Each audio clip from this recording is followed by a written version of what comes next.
আমার জন্মদাতা বাবা এবং মা আমার বড় ৩ ভাইদের দ্বারা নির্যাতিত ছিল। তখন আমি অনেক ছোট। যখন বড় হয়ে আমি চাকরিতে প্রবেশ করি, সেই সময়তে অফিসে বসে বসে মাঝে মাঝে পত্রিকা দেখে মায়েদের এই কষ্টের বিষয়গুলো আমার কাছে আবারও স্মৃতিচরণ হইল। সে সময় আমি উদ্যোগ নিলাম যে মানুষ সেবায় আমি একটি বৃদ্ধাশ্রম করে দেবো, আমার মা বাবার মতন যারা নির্যাতিত তাদের একটু সুখের ঠিকানা করতে।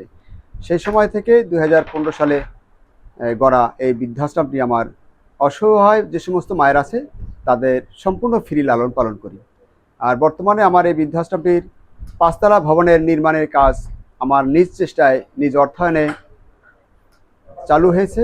এই কাজ শেষ হলে অনেক মায়েরাই এখানে সুখে শান্তিতে বসবাস করতে পারবে। সমাজে যারা মৃত্যুবান আছেন সকলের কাছে আমার অনুরোধ থাকবে এবং সরকারের কাছে অনুরোধ থাকবে, আমাদের এই বৃদ্ধ মায়েদের পাশে আপনারা দাঁড়ান, মায়েদেরকে জীবনে বাঁচান। অনেক প্রতিকূলতার আমি শিকার হয়েছি।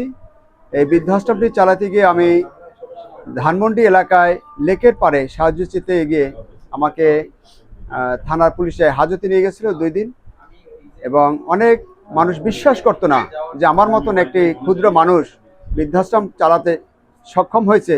মানুষ অবিশ্বাস জায়গাটা থেকে আমাকে অনেক সময় ভুল বোঝে, অনেক মারধর করতো, নির্যাতন করতো। একটি সময় অনেক নির্যাতনে আমি অজ্ঞান হয়েও পড়ে গেছি। সেখান থেকে ঘুরে আসা আজকে এই বৃদ্ধাশ্রমটির বয়স 11 বছর। একটি সময় আমার এখানে 123 জন মায়েরা সম্পূর্ণ ফ্রি লালন পালনে এখানে বসবাস করছিল। বর্তমানে এখনও 60 জন মায়েরা আছে যাদের সন্তানদের দ্বারা নির্যাতিত, কেউ বা নিঃসন্তান এই দুনিয়াতে আমার এই বৃদ্ধাশ্রমে আশ্রয় পেয়েছে, তাদের আর অন্য কোথায় যাওয়ার ঠিকানা নেই। আসাদাকা ফাউন্ডেশন ঢাকা থেকে পরিচালিত একটি সামাজিক সংগঠন। আমাদের বাংলাদেশের বিভিন্ন দুর্যোগে, বিভিন্ন প্রয়োজনে আসাদাকা ফাউন্ডেশন সমাজ উন্নয়নমূলক এবং সমাজ যারা অবহেলিত আছে তাদেরকে নিয়ে কাজ করে।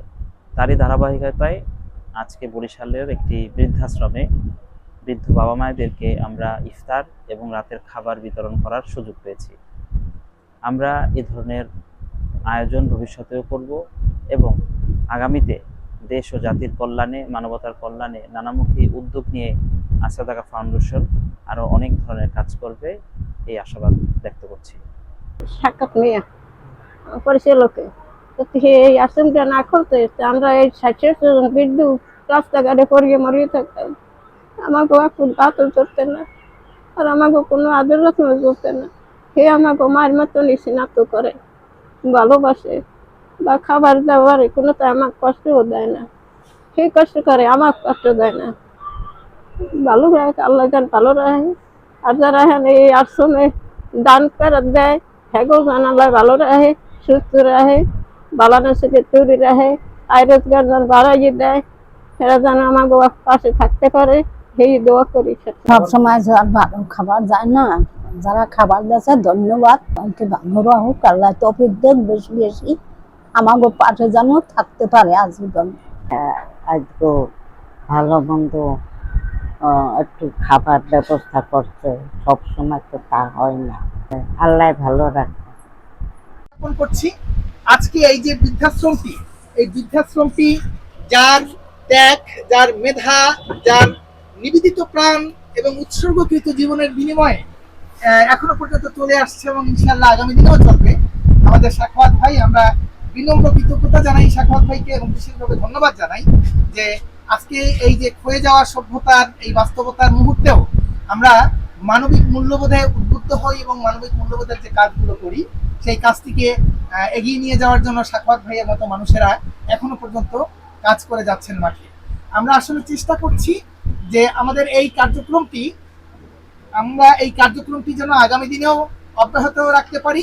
আজকে আমাদের যে কর্মসূচি, সেই কর্মসূচি হিসেবে বিশ্ব সাহিত্য কেন্দ্র পাঠচক্র এবং আমরা অত্যন্ত আবারও কৃতজ্ঞতার সাথে স্মরণ করছি আসাদাকা ফাউন্ডেশন, এই দুইটি প্রতিষ্ঠানের সমন্বয়ে যৌথ উদ্যোগে আজকে আমরা এই বৃদ্ধাশ্রমের বৃদ্ধ মায়েদের সাথে একসাথে ইফতার করব, তাদের সাথে আমরা রাতের খাবার খাবো এবং আমাদের যে একটি আন্তরিকতা এবং মমতার যে বন্ধন, সেই মমতার বন্ধনে তাদের সাথে আমরা কিছু সময় পার করব। আপনারা যারা এখানে সমবেত হয়েছেন, আমাদের নিউজ কভার করার জন্য এসেছেন, আপনাদের প্রতি বিনম্র কৃতজ্ঞতা জানাই। আমরা আপনাদেরকে ধন্যবাদ জানাই এবং একই সাথে আমি বিশ্ব সাহিত্য কেন্দ্র পাঠচক্রের বরিশালের সমন্বয়কারী হিসেবে আবারও বিশেষ ধন্যবাদ জানাই আসাদাকা ফাউন্ডেশনের প্রতি। আমি বিশেষ কৃতজ্ঞতা জানাই এখানে উপস্থিত আছেন আমাদের অত্যন্ত প্রিয় মানুষ, এই আজকের এই আয়োজনটি করার পেছনের নেপথ্যের যিনি কারিগর, আমাদের বিশ্ব সাহিত্য কেন্দ্র পাঠচক্রের দীর্ঘদিনের পথ চলার সাথী যারা সাজ্জাদ ভাই। আমাদের অতিথি হিসেবে